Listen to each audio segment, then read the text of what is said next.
Bonjour à tous. Bien des siècles après la fin de la cité antique, le nom de Sparte évoque encore en nous le souvenir d'une gloire militaire sans pareille et l'exemple indépassable d'une austère vertu. Courage guerrier, vie frugale et discipline, telles sont les marques distinctives de cette société qui semblait mépriser le luxe et le divertissement.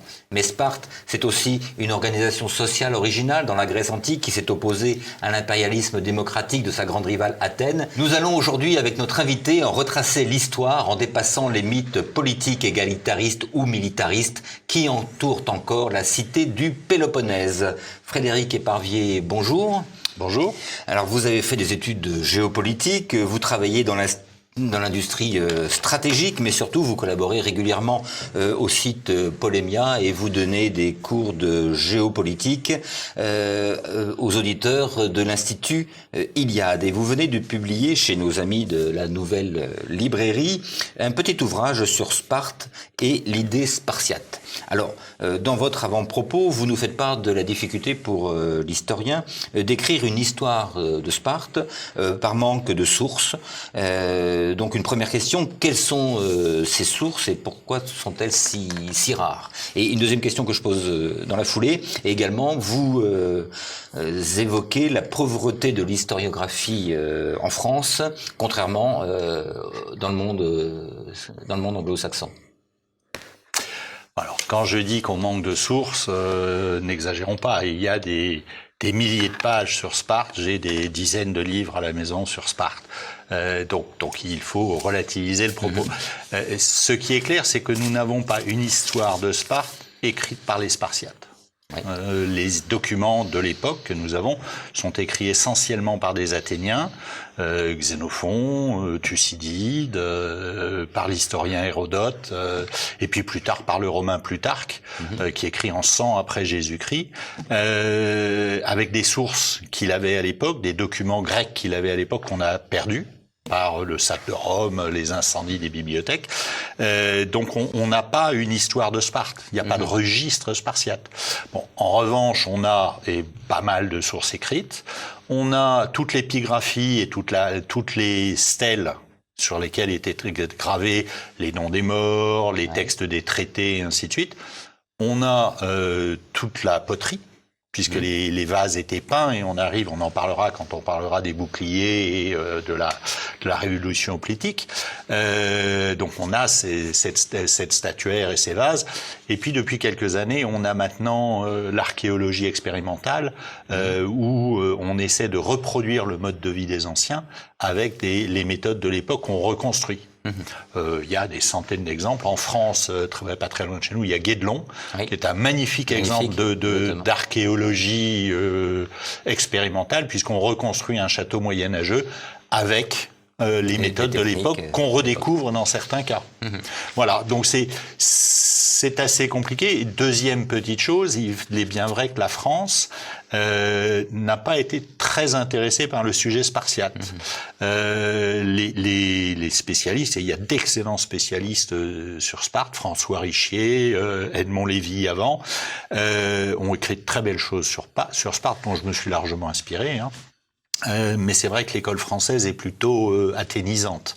L'école française d'Athènes, et on retrouve bien les conflits franco-germains, prussiens. Il y a une explication à ça. Il y a une explication, c'est que la République française se voulait l'héritière d'Athènes et s'opposait à la Prusse, qui était l'héritière de Sparte. À tel point que, par exemple, sur la porte de Brandebourg à Berlin, sous le quadrige, vous avez les 6 lettres de Berlin qui sont la représentation des 6 lettres de Sparte. Bien. Alors vous dites également que Sparte a généré 2 types de fantasmes politiques. Alors un mythe égalitaire et un mythe militariste. Alors par qui ont été repris ces mythes? Mais finalement les choses sont pas aussi simples que ça. Alors, mes enfants m'ont entendu dire ça toute ma vie. Désolé. Les choses ne sont pas aussi simples que ça. Je crois que je crains les déterminismes. J'ai répété beaucoup aussi. Oui. Voilà, je crains les déterminismes. Sparte, c'est l'idée que vous avez une vie austère, que chaque paysan soldat a son clairoy, c'est-à-dire sa parcelle de terrain, et qu'ils mènent une vie égalitaire, tellement égalitaire qu'ils étaient tous habillés de la même manière. Une espèce de grand manteau rouge, qui devait avoir la vertu de dissimuler les blessures au combat. Ou après le combat. Mythologie totalement reprise par toute la gauche révolutionnaire, les spartakistes, qui se voyaient les héritiers d'une Sparte égalitaire. On sait que c'est pas le cas. Sparte était une ville éminemment élitaire, où régnaient de très grandes disparités économiques, où la chute où la perte de richesse entraînait l'athymie, c'est-à-dire la sortie du corps civique. Et d'ailleurs, Edmond Lévy, dans son bouquin, dans son petit livre sur Sparte, traduit très très bien le mot de homoioi, qui était les citoyens spartiates, en disant que ce sont des semblables et pas des égaux. Alors que jusqu'à Edmond Lévy, on traduisait homoioi par égaux. La deuxième mythologie spartiate, c'est la Prusse, les épigones de la Prusse et le régime national-socialiste, qui, voulant se reconstruire une historicité grecque, plutôt que germaine d'ailleurs, ont essayé de reconstruire une mythe d'une société militaire, pure ethniquement,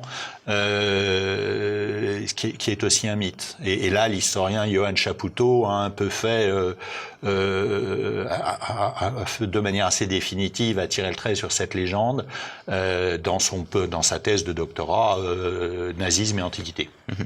Maintenant, je vous propose de remonter au temps de la Grèce pré-hellénique et nous expliquer comment va se peupler, se constituer la Grèce aux environs donc de 2000 avant notre ère. Il y a des mouvements, sujet, il y a des grands mouvements de population. On va les balayer rapidement. Population d'origine, sans doute d'Asie centrale, qu'on appelle les Pélages, qui occupent donc de manière très inégale la Grèce. On parle de toutes petites populations, 100, 150, 200 000 habitants maximum, essentiellement sur les îles de Ionie, sur l'Attique, peu de population dans le Péloponnèse, et à partir de 2000 avant Jésus-Christ, c'est l'arrivée des Indo-Européens. Alors là, je renvoie au petit livre de Henri Levavasseur, publié dans la même collection, qui fait une vulgarisation, mais dans un sens tout à fait positif, extrêmement érudite, presque contradictoire, de l'arrivée des Indo-Européens, avec un appareil critique très détaillé. C'est passionnant à lire. On sait que les Indo-Européens arrivent des plaines pontiques, qu'ils arrivent par les Balkans, et ils arrivent en progressant sur plusieurs centaines d'années. Ils n'arrivent pas tous à la même vitesse. Donc vous avez environ en 2000 avant Jésus-Christ les Achéens qui arrivent, qui sont les premiers Indo-Européens. Et puis plus tard, environ 500 ans après, une population un peu plus ancienne, les Doriens, qui commencent à arriver vers 1200. Alors Gustave Glotz, le grand helléniste de l'école normale supérieure, lui les faisait arriver des pays baltes. On pense en fait qu'ils partaient pas des pays baltes, qu'ils partaient vraiment des plaines pontiques. C'est ce que démontre la linguistique reconstituée, la génétique, tout ce qu'on arrive à reconstituer. Ils arrivent plus tard. Ils sont sans doute un peu plus frustes, un peu plus, plus frustes, un peu plus archaïques. Et puis ils commencent à être un peu différents, sans doute visuellement, puisque 500 ans après, les populations ne se sont pas mélangées de la même manière. Oui. Or, comme le disait Braudel, quand vous arrivez dans un territoire et en 200 ans vous vous êtes métissé avec la population qui existe ou qui préexistait. Donc en 1200, 1000 à peu près, les Doriens arrivent. Alors on a parlé longtemps des invasions doriennes. On n'est pas totalement sûr que les invasions ont été vraiment guerrières, parce qu'on n'a pas les traces de destruction qu'on devrait avoir dans le cas d'une véritable invasion en 1000. Et les Doriens arrivent dans le Péloponnèse et dans les vallées de Laconie vers 800 avant Jésus-Christ à peu près, avec une certaine flexibilité sur la durée. Et là ils trouvent des terres qui sont plutôt fertiles et riches. Ils trouvent une vallée, la vallée de Laconie absolument extraordinaire, qui a la vertu en Grèce d'être baignée par un fleuve qui reste en eau toute l'année. Ouais. Des terres fertiles. On peut faire 2 récoltes de blé et de citron chaque année, donc c'est le paradis sur terre. En plus, c'est parfaitement protégé par la chaîne du Tégète, une autre chaîne de montagnes à l'est, la mer au sud, les montagnes d'Arcadie au nord. c'est extraordinaire. Ça a un problème, c'est tout petit. 5500 km², qui ne permettrait sans doute pas, vu les rendements de l'époque, la manière dont on cultivait le blé, de nourrir la population dorienne, dont on pense qu'elle fait environ 40 000 personnes. Donc, 20 000 jeunes enfants et vieux, plus de 60 ans, et puis 10 000 hommes et femmes. C'est une toute petite communauté. Donc ils fondent la cité. Alors ils occupent des villages, puisque Sparte, ça veut dire la belle éparpillée. 5 villages, 4 villages dans un premier temps, puis un 5e village quelque peu après, plus au sud, à Myclée. Ils fondent cette cité alors Sparte apparaît dans Homère. Puisque dans le catalogue des vaisseaux qui commence l'Odyssée, vous avez Sparte. Sparte est une ville moyenne. Dans le catalogue des vaisseaux, où vous avez plus de 1000 vaisseaux répartis par cité, Sparte c'est 60 vaisseaux. Alors que Thèbes, Mycène, c'est plus de 100 vaisseaux. Donc c'est une ville moyenne. L'Iliade, on est quoi, en 1300 1280, 1300, oui. Alors, donc la cité va grandir. Vers 650, on rentre dans ce qu'on appelle, ce que vous appelez la période classique. Oui. Alors, quelle est l'organisation sociale de cette cité? Alors, je vais revenir un peu en arrière, si vous le permettez. En 700, 650, face à ce problème de richesse du sol ou de surface, Sparte envahit la vallée d'à côté. La vallée de la Messénie, qui est donc à l'ouest de la vallée de Laconie, quand on prend une carte du Péloponnèse ou qu'on a une carte du Péloponnèse sous les yeux, et ils asservissent la population mycénienne, qui n'acceptera jamais cet asservissement. Ils sont transformés en ilotes, ils n'acceptent jamais cet asservissement. Ils sont ethniquement tout à fait semblables aux Spartiates. Il n'y a pas de différence entre les Messéniens et les Spartiates. Alors que la population d'origine de la vallée de Sparte, qui était sans doute des Pélages, accepte cet asservissement et sans doute, je mets beaucoup de prudence sur ces sujets de différence ethnique, est sans doute assez visiblement différente des Spartiates. Je rentre pas dans un Sparte qui serait représenté par des grands Nordiques face à des Méditerranéens, mais clairement on voit tout de suite à quelle catégorie on appartient quand on est dans la vallée de Laconie. La vallée de Messénie, ce n'est pas le même cas. En revanche, l'occupation de la Messénie après la victoire du Grand Fossé en 657 permet aux Spartiates de transformer l'organisation sociale de la cité. Alors, c'est assez connu, mais c'est simple. Vous avez 9000 citoyens spartiates, plus les femmes, plus les vieux, plus les enfants, 40 000 personnes, qui se répartissent 9000 kléroi, au pluriel, qui sont des parcelles de terrain. Et qui leur permet d'être autonomes économiquement. D'autant plus qu'ils n'ont pas à cultiver la terre eux-mêmes, puisqu'ils ont des esclaves, des ilotes, pour le faire. Alors attention, ce ne sont pas des esclaves comme à Athènes, où vous aviez des esclaves marchandises que vous pouviez acheter, que vous pouviez vendre, et que vous utilisiez comme de la main-d'œuvre gratuite, qu'il fallait quand même nourrir. Non, à Sparte, les ilotes sont la propriété de l'État. Et sont confiés aux citoyens pour cultiver la terre, entretenir la maisonnée et toutes ces activités économiques de servage, de production. On est plus proche du servage que c'est du servage. Particularité, ces ilotes, je suis pas du tout en train de dire que leur vie était absolument extraordinaire, c'est pas le Club Med, soyons clairs, mais ils ont le droit de se reproduire. Donc ils ont le droit d'avoir une femme et des enfants, ce qui va d'ailleurs entraîner une problématique démographique à Sparte, parce qu'ils deviennent de plus en plus nombreux, alors que les Spartiates, eux, font peu d'enfants et meurent à la guerre, ce qui n'est pas le cas des ilotes. Et puis ils ont le droit de s'enrichir. C'est-à-dire qu'ils doivent donner aux familles spartiates une redevance en quantité d'orge, de blé, de fruits régulièrement, qui permettent aux Spartiates de tenir leur rang dans l'organisation sociale de la vie de garnison qu'ils mènent. Mais ils ont le droit de s'enrichir. Et ça entraîne régulièrement des problèmes dans la vie spartiate. Les Spartiates, 9000 citoyens, puisque on le sait, puisque quand Lycurgue, en 650, Lycurgue est un personnage mythique, hein, divise les vallées de Laconie et de Messénie, il les divise en 30 000 lots. 30 000 cléroïs, 9 000 aux citoyens spartiates et 21 000 aux Périèques, qui sont les habitants de la centaine de petites cités, de grands villages qui sont partout dans la vallée de Laconie et qui, eux, occupent les fonctions d'artisans, de commerçants. Donc ce sont des habitants libres. Ce sont des habitants libres, mais qui n'ont pas le droit de vote et qui n'ont pas l'obligation de service militaire. Donc on est sur une trifonctionnalité indo-européenne particulièrement marquée. Alors, qui dirige? Il y a dit-on, on vote, on élit...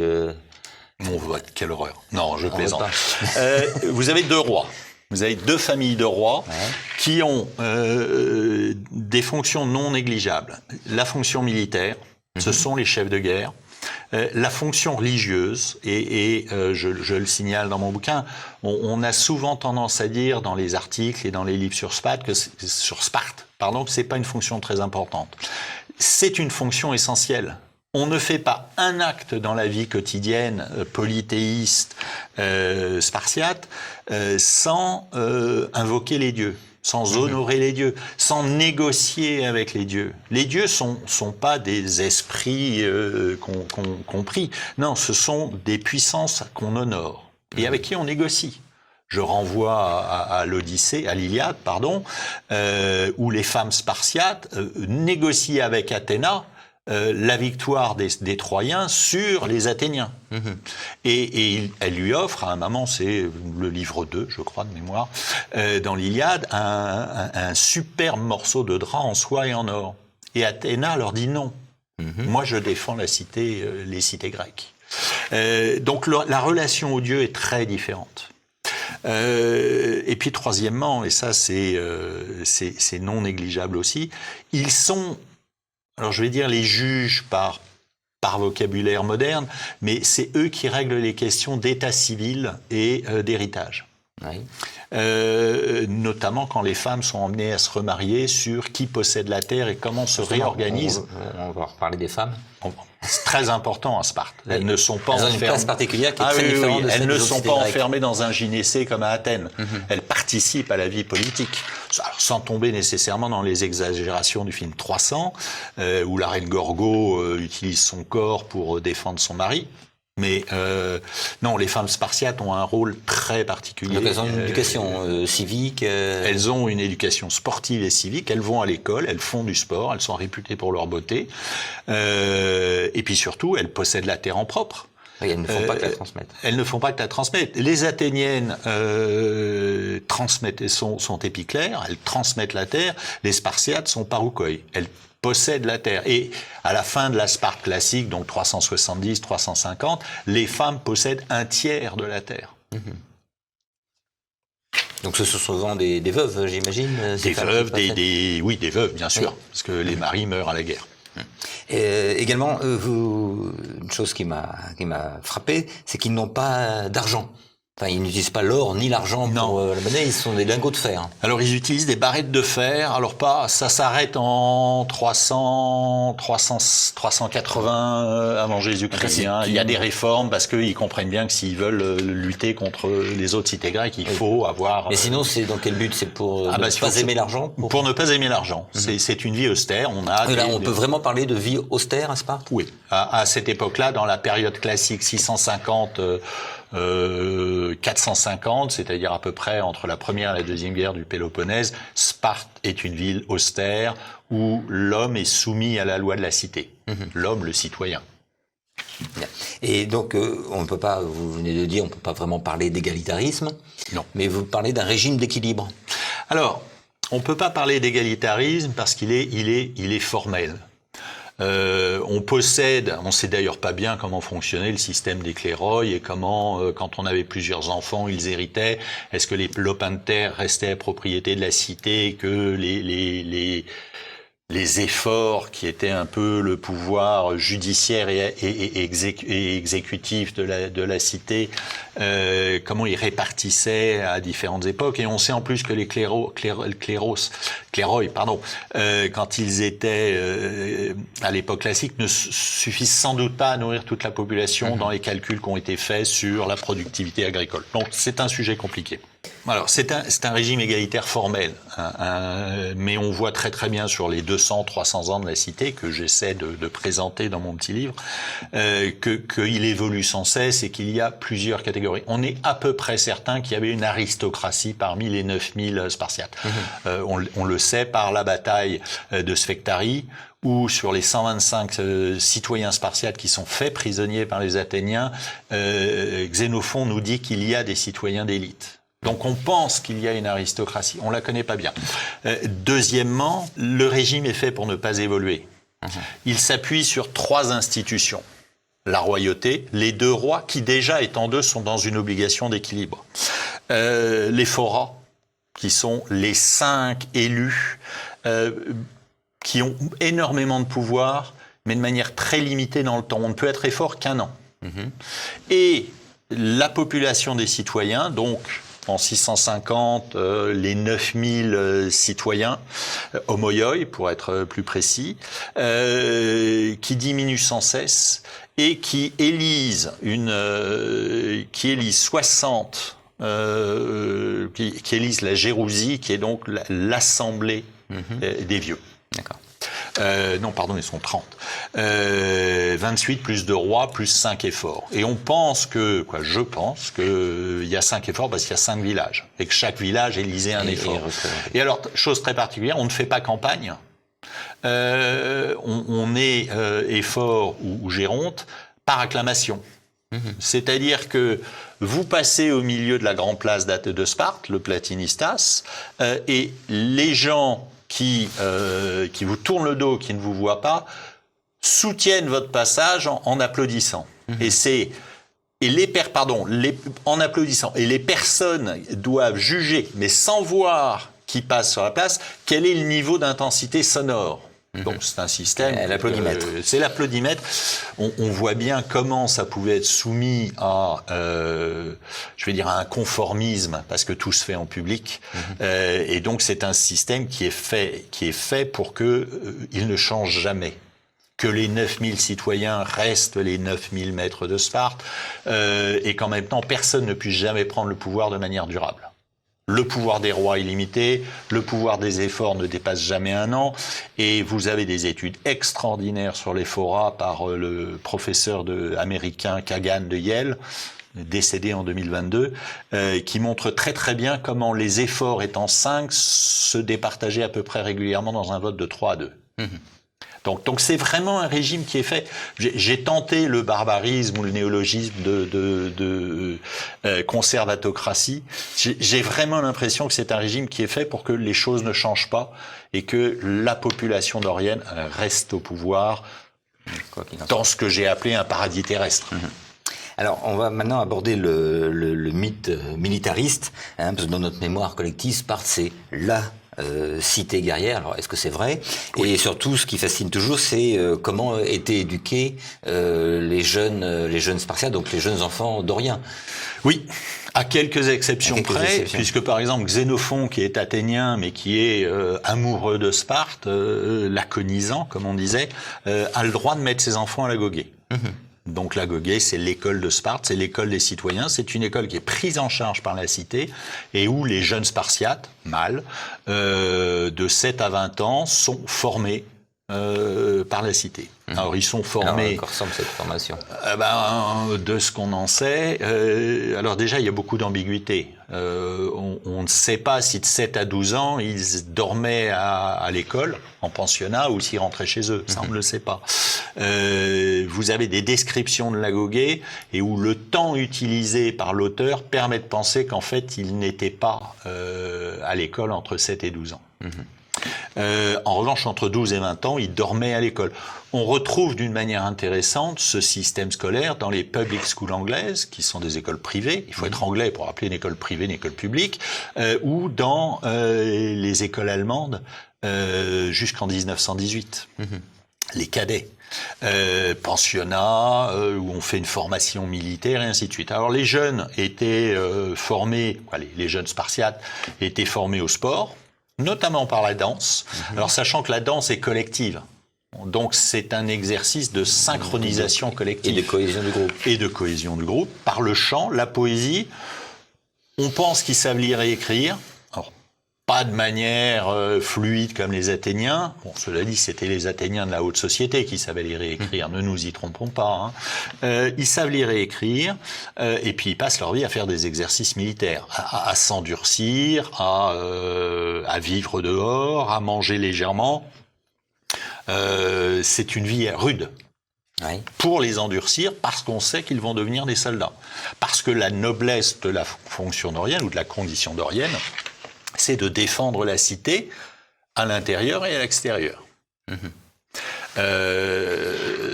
Et puis après, c'est sans doute la meilleure armée de Grèce. Alors là aussi, il y a énormément de débats sur ce qu'on appelle la révolution hoplitique. Oui, j'allais vous poser la question. Qui commence, on la situe à peu près en 650 avant Jésus-Christ. Vous avez des études fabuleuses par des historiens américains, essentiellement américains, puis un hollandais et un ou deux allemands, sur cette révolution hoplitique. Alors, Hoplon, c'est le bouclier. Oui. Si vous prenez l'Iliade, plus que l'Odyssée, les chefs des cités grecques et des Troyens, les chefs des bandes, ce sont des bandes, se défient et après se battent dans des duels singuliers. Le bouclier est un bouclier qu'on tient à une main parce qu'on va lancer sa lance de la main droite. Il devait y avoir des gauchers dans le lot aussi. Et puis après, c'est les combats d'Achille, d'Hector, qu'on voit dans l'Iliade. En 650, pour une raison qu'on ne connaît pas très bien, le mode de guerre change. On passe sur un bouclier qui est beaucoup plus lourd, puisque le bouclier en hêtre de l'Iliade fait 4-5 kilos, il est recouvert d'un cuir, et là on est sur un bouclier sans doute plutôt en chêne, recouvert de bronze. Donc on est sur un bouclier de 10 kilos.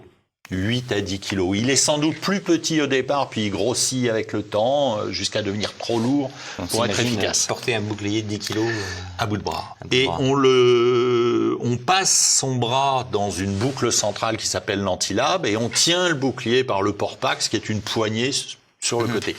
Et donc, évidemment, on porte son bouclier sur le bras gauche.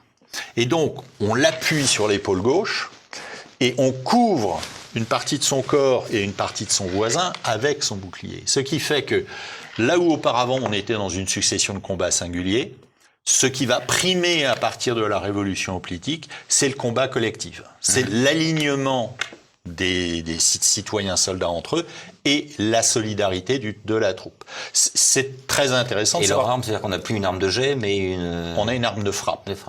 On a un bouclier, on a une lance dont les deux bouts sont ferrés pour pouvoir frapper, soit en avançant, et quand on a avancé, quand les adversaires sont en dessous de ses pieds, verticalement. Les soldats spartiates ont 3 lances et ils sont renouvelés en lances par les ilotes qui les accompagnent. Parce que c'est intéressant de savoir qu'ils sont accompagnés des ilotes au combat. Et à la bataille de Platée, par exemple, la grande victoire sur les Perses, vous avez 7 ilotes pour chaque soldat spartiate présent dans la phalange. Et ils ont ce fameux manteau rouge où ils combattent Non, ils sont nus ou ils ont une cuirasse de cuir. Très très vite ils l'abandonnent parce que entre le casque qui empêche de voir et d'entendre, le bouclier qui fait 10 kilos, c'est trop lourd et la cuirasse n'apporte rien. Et elle réduit la mobilité. Ils sont nus et le manteau rouge est laissé à la maison. Donc je reviens un peu en arrière. Donc évidemment, on est obligé d'être solidaire. Et donc ça change les rapports sociaux dans la cité.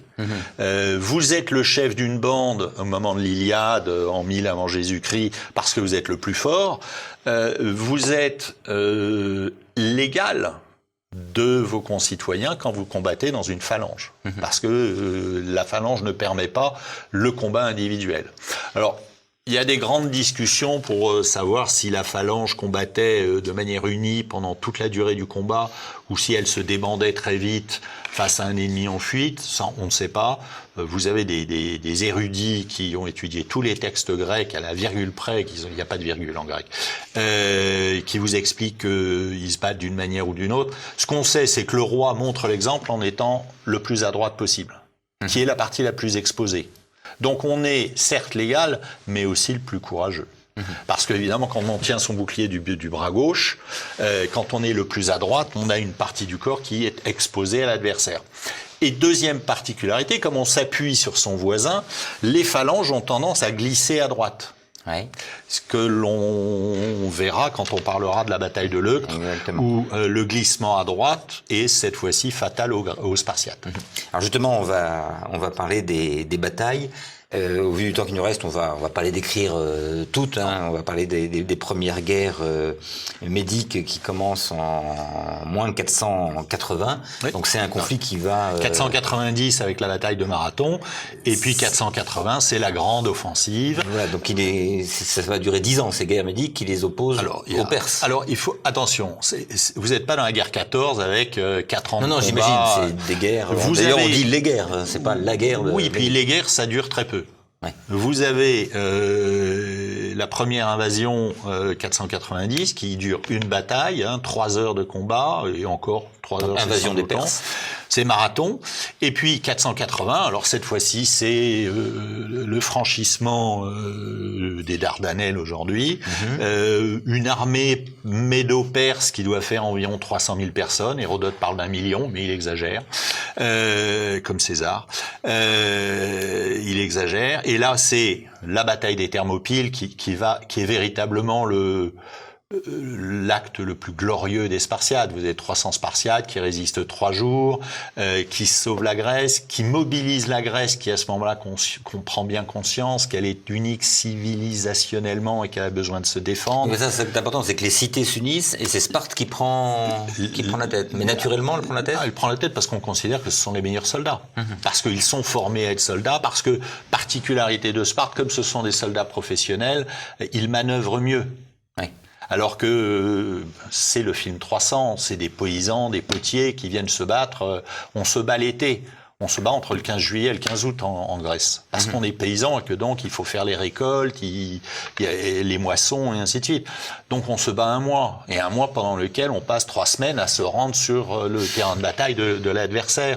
Et c'est la thèse du professeur Hanson américain, de dire que le combat est ritualisé et qu'il est fait exprès pour être assez court pour en fait minimiser les pertes. Bon, la thèse est remise en cause. Donc vous avez la bataille des Thermopyles, qui est le chef-d'œuvre de gloire des Spartiates. Bien évidemment, vous avez Salamine, qui est la grande victoire navale qui casse les reins de l'armée perse. Et puis l'année d'après, vous avez la bataille de Platée, où 40 000 Grecs battent ceux qui subsistent de l'armée perse. C'est-à-dire, on pense un peu moins de 100 000 personnes. Sachant que le roi des Perses était retourné en Perse et qu'il avait laissé les restes de l'armée perse à son neveu Mardonios. Alors, est-ce que la fin de ces guerres médiques va changer quelque chose en termes de géopolitique, si je puis dire? Non. Sparte, chacun rentre chez soi?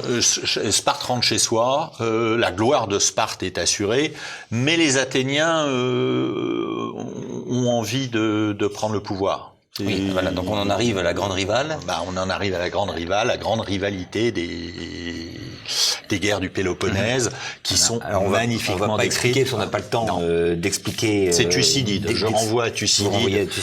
C'est définitif. Donc on n'a pas le temps d'expliquer, même Athènes aujourd'hui. Il faudra revenir en parler. Mais est-ce qu'on a vraiment 2 conceptions, très rapidement, est-ce qu'on a vraiment 2 conceptions différentes de la cité?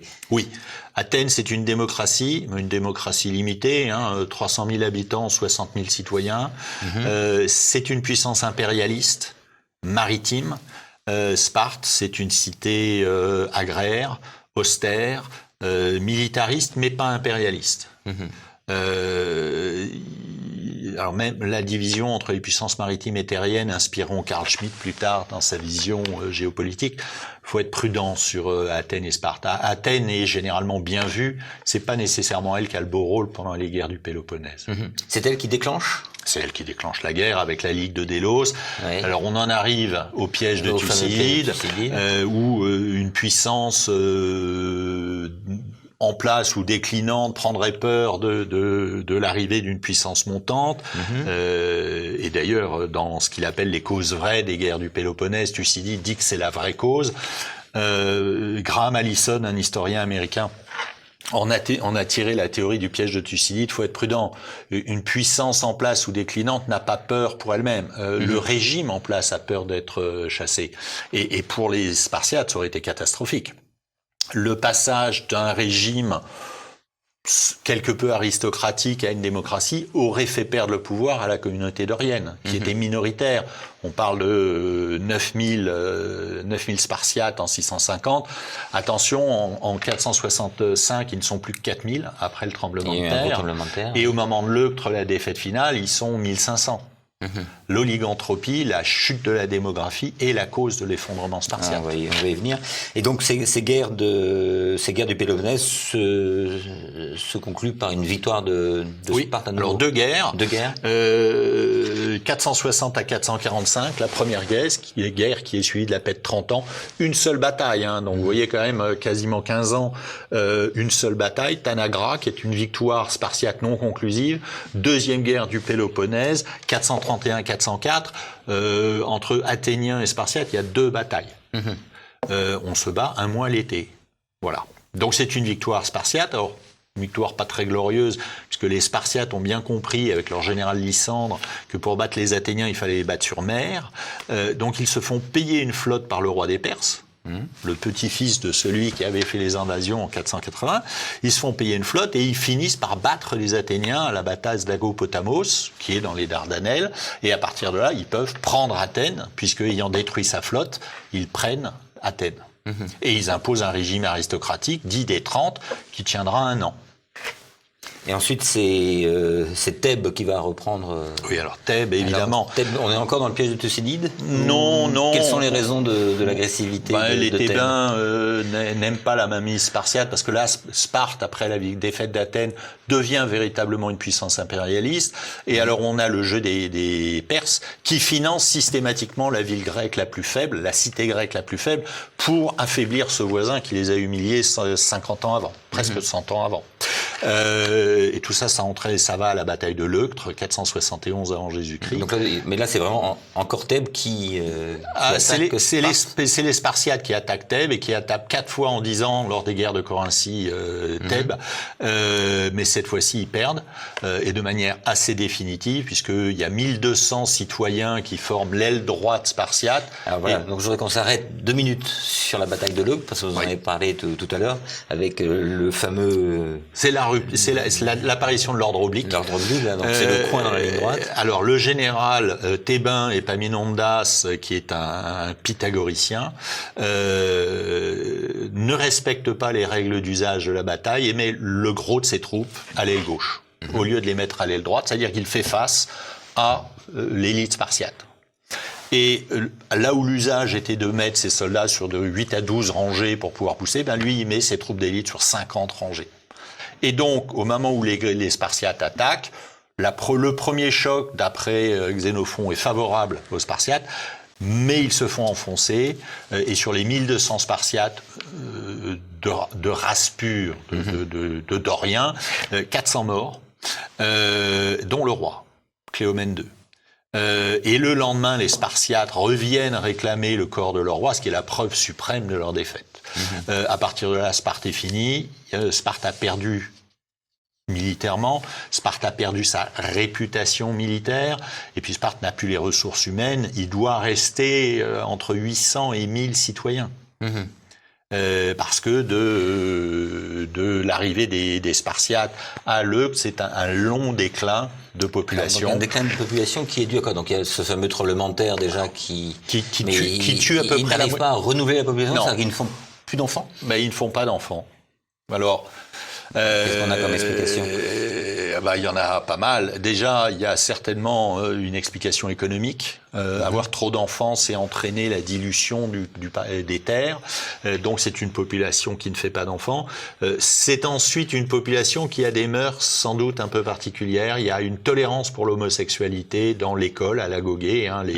Les Spartiates sont souvent appairés à un Spartiate plus vieux, avec une relation qui est vraisemblablement homosexuelle. Les hommes vivent en garnison jusqu'à 30 ans. Donc vous disiez de 12 à 20 ans. Ils sont à l'école. Ils sont à l'école. Et de ensuite, 20 à 30 ans, ils peuvent se marier. Ils peuvent se marier vers 25 ans, ouais. mais ils vivent en garnison jusqu'à 30 ans. Oui, ce qui est un peu... Comme je le dis, c'est quand même en couchant avec sa femme qu'on lui fait des enfants. Or, quand on dort en garnison, on n'est pas à la maison. Parce que, on sait, ils se sauvent la nuit pour aller coucher avec leur femme. Donc, le rapport hétérosexuel est sans doute un peu particulier à Sparte. Ils font peu d'enfants. Oui, d'ailleurs, vous décrivez une scène que lorsqu'ils se marient, il y a un simulacre d'enlèvement et de viol de la femme. Absolument. On lui rase la tête. Alors, on rase la tête de la jeune fille. Quelle est l'explication? Alors, il faut qu'elle ressemble à un garçon. On l'habille comme un garçon et le guerrier l'enlève à ses parents avec ses camarades et c'est un simulacre de viol. Donc oui, c'est une conception un peu particulière de l'amour partagé. Oui. Donc, déclin démographique. Vous parlez aussi de corruption des élites. Alors, les Spartiates sont eux. Alors, le nombre de rois et de généraux spartiates qui sont condamnés par les efforts pour corruption, c'est absolument énorme. L'oncle de Léonidas, le Léonidas des Thermopyles, Cléomène Ier, est chassé pour corruption. Lysandre, le vainqueur de la bataille d'Agos-Potamos, est chassé pour corruption. Les Spartiates vivaient dans l'austérité, une certaine forme de pauvreté, et ils découvrent des mondes qui sont richissimes. Les descriptions de la bataille de Platée, où ils occupent le camp perse, sont extravagantes pour eux. Et en même temps, Sparte n'est pas une cité égalitaire. On recherche les honneurs, on entretient des équipages de chevaux pour les Jeux Olympiques, et donc on a besoin d'argent. Donc c'est bien confronté à cette contradiction que les Spartiates vont malheureusement succomber à la tentation. Donc la ville décline, elle se rétrécit. Comment ça se passe? La population décline. Après l'Euctre, la première... Les Doriens perdent tout. Alors les Spartiates perdent la vallée de Messénie, qui retrouve son indépendance. Et à partir de là, Sparte devient une petite cité grecque que ni Alexandre, ni Philippe, ni les Romains ne prendront la peine d'occuper, et qui à ce moment-là vit comme une cité agricole et aussi, alors là c'est un peu honteux, organise un simulacre de ses anciennes pratiques guerrières avec un théâtre construit sous les Romains et avec l'organisation d'un tourisme spartiate. On vient à Sparte, voilà, absolument. On vient à Sparte voir, quand on est un Romain, voir la flagellation rituelle des garçons, le saut des jeunes filles, puisque les jeunes filles avaient l'habitude de faire une danse où elles sautaient et elles se tapaient les fesses avec le talon des pieds. Ce qui est un bel exercice de musculation. Et donc on vient voir ça et on paye son voyage à Sparte quand on est un noble romain pour venir voir ça dans un amphithéâtre qui a été construit spécialement pour ça. Pas très glorieux. Et puis reconstitution, j'imagine, de la phalange hoplitique, des choses comme ça. J'ai pas vu de texte là-dessus, mais on peut l'imaginer. Donc ça veut dire qu'il y a quand même, on reste quand même le mythe. Le mythe reste. Le mythe reste, la cité donc, guerrière. Il s'est forgé très rapidement ce mythe. Il a perduré au cours des siècles ou il s'est perdu? Il se perd après Rome et il réapparaît avec les Lumières. Voltaire notamment qui parle des Spartiates et Rousseau qui commence à regarder les différentes constitutions comme modèle. C'est quoi? C'est le côté austérité? C'est le côté austérité, c'est la recherche d'une constitution parfaite, c'est là vous avez des écrits. Voilà. Et alors, et aujourd'hui, qu'est-ce qu'il reste de ce mythe de Sparte? Est-ce qu'il en reste quelque chose? Alors vous dites pas mythe, vous parlez d'idées spartiates. Alors, oui. Est-ce que vous pouvez développer un peu le sous-titre de votre livre? Oui, parce que le mythe a disparu. Aujourd'hui, il reste le cinéma. Il reste une idée générale que Sparte a été un modèle guerrier. Qu'on retrouve très bien au cinéma. Pas tant de films que ça d'ailleurs. Pas énormément. Les 300 Spartiates qui ont 40 ou 50 ans, 300 plus récemment.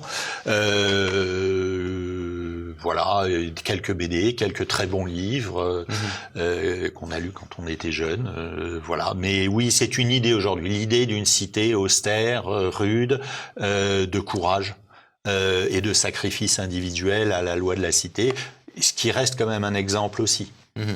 Et en géopolitique, on peut tirer des choses. Est-ce que le piège de Thucydide peut être toujours d'actualité? Écoutez, je suis très prudent sur le piège de Thucydide parce que je trouve que le livre de Graham Allison est un assez mauvais livre. Il est fondé sur des analyses, sur peu d'exemples statistiques, une quinzaine de cas.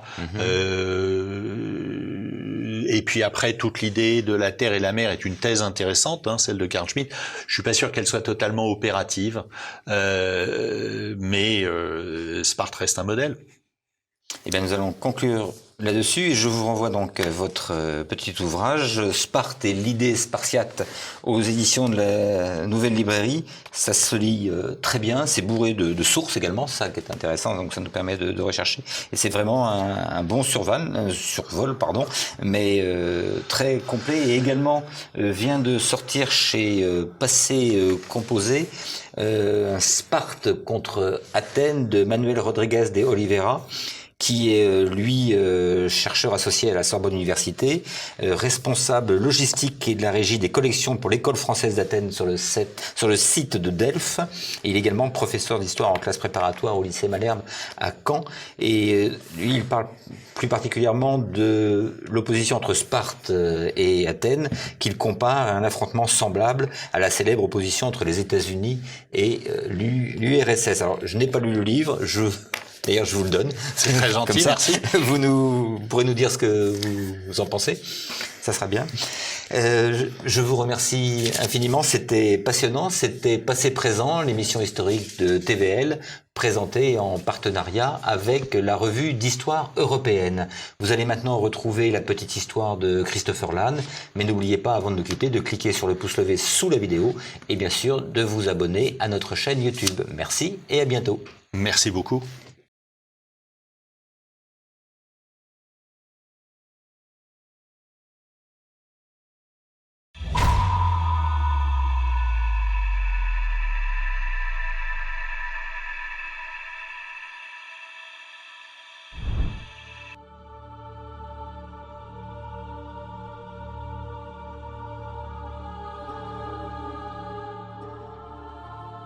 Aujourd'hui, nous allons parler d'une bataille qui aurait été l'une des plus importantes en matière de conséquences pour l'avenir du monde. Il s'agit de la bataille d'Hastings. La bataille d'Hastings en 1066 a permis au duc de Normandie, Guillaume, de conquérir un royaume outre-Manche, et cela a créé une rivalité qui va se vérifier dans l'histoire entre ce royaume et la France, et ça aura d'énormes répercussions sur l'avenir des relations entre les deux entités, mais aussi sur l'avenir du monde tout court, et on le ressent encore aujourd'hui. Reprenons donc les faits depuis le début. Guillaume est duc de Normandie. De l'autre côté de la Manche, c'est le roi Édouard le Confesseur qui règne. Ce roi avait un conseiller, un bras droit, un homme fort qui avait une grande influence sur le royaume et qui se nommait Godwin. Ce même Godwin avait un fils prénommé Harold. Lorsque Godwin est mort, c'est Harold qui a succédé à son père en tant que conseiller et proche du roi. Vous suivez jusque-là? Le roi Édouard était peu porté aux choses guerrières et il préférait l'étude, la prière, etc.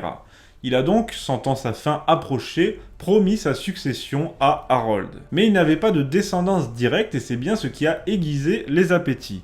En Normandie, mais aussi en Norvège. Pourquoi en Norvège? Eh bien parce qu'un vieux pacte aurait uni le prédécesseur d'Édouard avec le roi de Norvège. Si l'un des deux mourait sans héritier, eh bien c'est l'autre qui était censé récupérer le royaume. De l'autre côté, une légende prétend qu'Édouard aurait également promis sa succession à Guillaume, qu'on appellera plus tard Guillaume le Conquérant, mais qui est pour l'instant juste duc de Normandie. Quoi qu'il en soit, eh bien le duc de Normandie, Guillaume, même sans parler du pacte, etc., eh bien il a des vues, évidemment, sur ce royaume. En 1064, donc nous sommes 2 ans avant la bataille d'Hastings, il va se passer quelque chose qui va tourner en la faveur de Guillaume. Harold, le jeune conseiller, le jeune bras exécutif du roi Édouard, organise une partie de pêche dans la Manche, et au profit d'une tempête, il va échouer sur les côtes normandes, sur les terres du comte de Ponthieu. Le comte de Ponthieu capture Harold et il exige une rançon pour sa libération. Et bien c'est Guillaume qui va justement la payer, mais il va le retenir chez lui pendant 3 mois. Durant ces 3 mois, eh bien Guillaume lui aurait fait prêter serment sur des objets sacrés, donc le serment aurait dû être inviolable,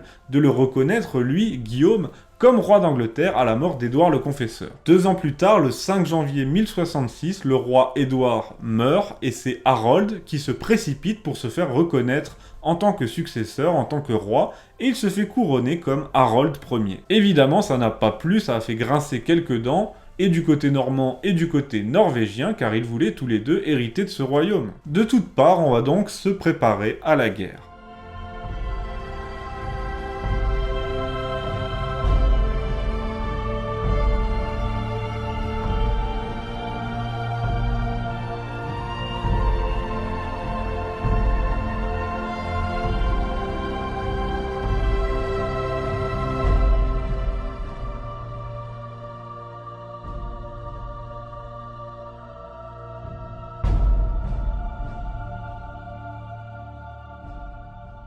Du côté d'Harold, du nouveau roi Harold, eh bien il pouvait disposer d'environ 15 000 hommes, mais aussi d'un embryon de marine de guerre. Du côté de Guillaume, eh bien il aurait réuni environ 13 000 hommes maximum grâce à des renforts angevins, picards, bretons, mais aussi français, et surtout une impressionnante flotte pour traverser la Manche. On parle de plus de 750 bateaux. Au début de l'été, des vents violents dans la Manche empêchent toute traversée.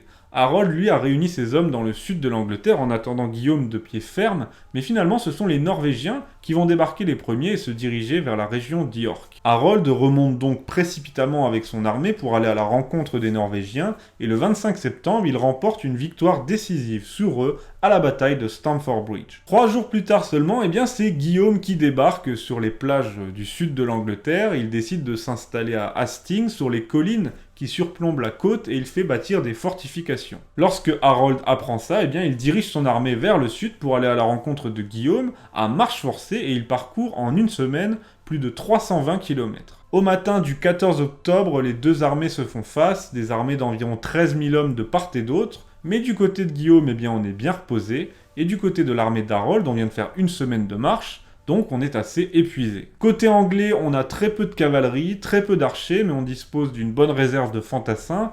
Et côté normand, justement, on a 3000 cavaliers, 3000 arbalétriers et 6 à 7000 fantassins. Comme l'armée anglaise surplombe celle de Guillaume, eh bien au début il ne se passe pas grand chose et les flèches normandes peinent à avoir de l'effet face à une armée anglaise qui est en hauteur et protégée derrière ses boucliers. Mais soudain, il va se passer le tournant de la bataille, et bien, tout à coup, le bruit court que Guillaume est mort. Pour convaincre ses troupes qu'il n'est pas mort, le duc de Normandie doit pavaner avec le aume relevé pour se montrer à la foule qui est un peu en recul. Il y a eu un petit mouvement de recul à l'annonce de cette nouvelle. Les Anglais prennent ça pour une débandade et décident de lancer l'assaut. Ils vont alors s'engouffrer dans un entonnoir et être pris de part et d'autre, assaillis de front et sur les deux flancs. À la nuit tombée, l'armée anglaise est totalement défaite, elle est en fuite et le roi Harold est mort soit d'une flèche, soit en combattant. Les pertes sont très lourdes, les Normands ont perdu 25% de leur effectif et les Anglais plus de la moitié. Guillaume décidera de faire fonder sur place une abbaye dont le maître-autel est situé juste à l'endroit où Harold serait tombé.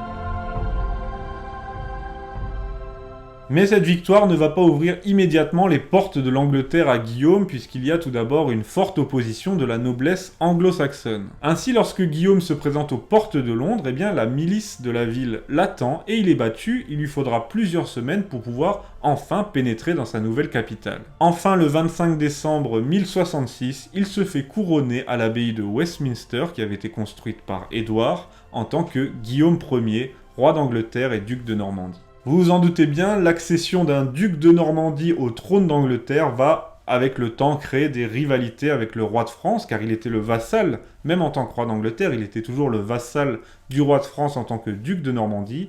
Cela va créer des rivalités qui se répercuteront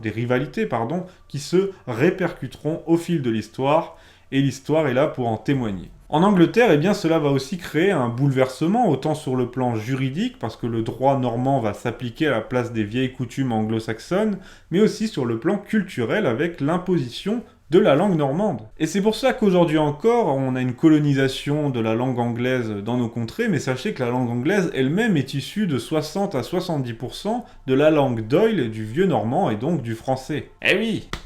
Au final, tous ces événements vont avoir un effet papillon sur l'histoire, hein, je l'ai dit, ça va mener à la guerre de 100 ans, à l'éternelle rivalité franco-anglaise. Et ce que l'on peut dire, et ce qu'on peut affirmer, je ne sais plus quel auteur avait dit ça, mais je m'en saisis, je me l'approprie cette citation, c'est que les Anglais, au final, ce sont tout simplement des cousins qui ont mal tourné.